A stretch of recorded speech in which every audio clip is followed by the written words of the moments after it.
Here's the view from under the car where I am. This is, if you don't have the car up on stands like I do, it's probably a pretty hard place, or a place you hardly ever look at. But I have these, let me digress, I guess let me get off the subject here a minute, because I keep forgetting to mention these. These are 6x6, you know, what is it, 2x6 or 6-inch wide boards. I think they really are at like 8-inch.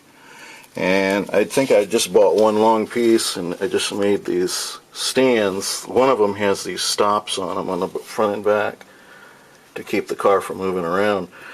They probably should have been bigger. Here's the ones in the front. You know, there's all kinds of these examples on the internet, but I just made these because they're easy or handy to store.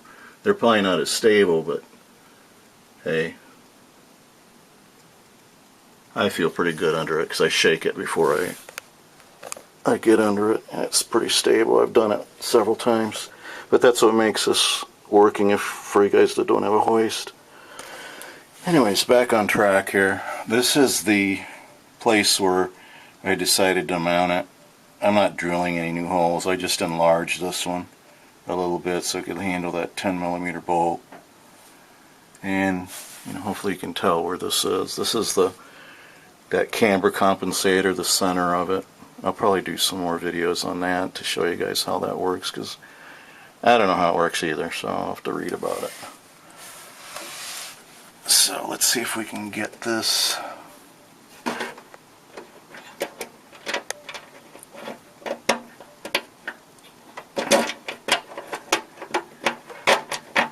Installed without pushing the bolt through here. This is where somebody would, oh, here it is. So let's pull that through.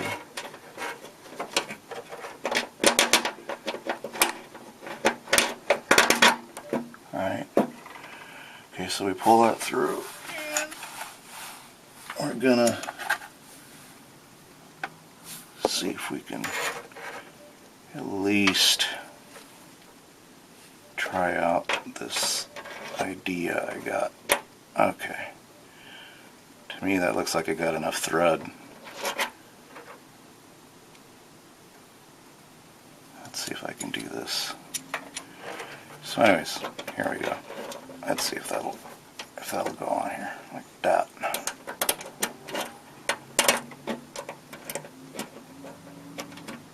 Close enough.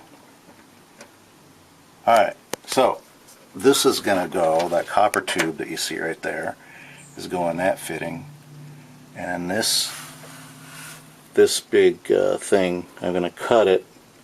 Where is it? Here it is. I got to cut it and fit it on the other side here where that blue fitting is. Alright, so this is going to go, the blue fitting, I have to cut it. I mean, this is a crimped on one, but I got another one that's one that I can manually put on. And we're going to fit that on the other side here. And this should be cut about right there. So it'll go into that fitting and follow up with the copper line. If I were to do this again, I would probably buy, I don't know, I guess a huge length of this stuff. And it might, you know, it's a little heavier than just using this, but the reason I'm using the copper tube is because that's what I planned originally. I didn't think about running this all the way up to the front, the braided one. But if I were to do it again, I'd probably go braided all the way up and just, you know, avoid the, I've had to put, you know, some, like here I might put some rubber hose over it so there's no chafing and it might eat into the copper, so you won't have that problem with it, with this stuff. So this routes up through here. If you guys, let's see if I can get a light up in here. It routes like the same place as the clutch cable, right?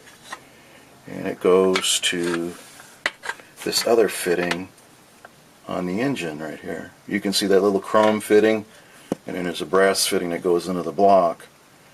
And I have a again, another standard products oil pressure sending unit for, I think it's a generic one that a lot of cars use.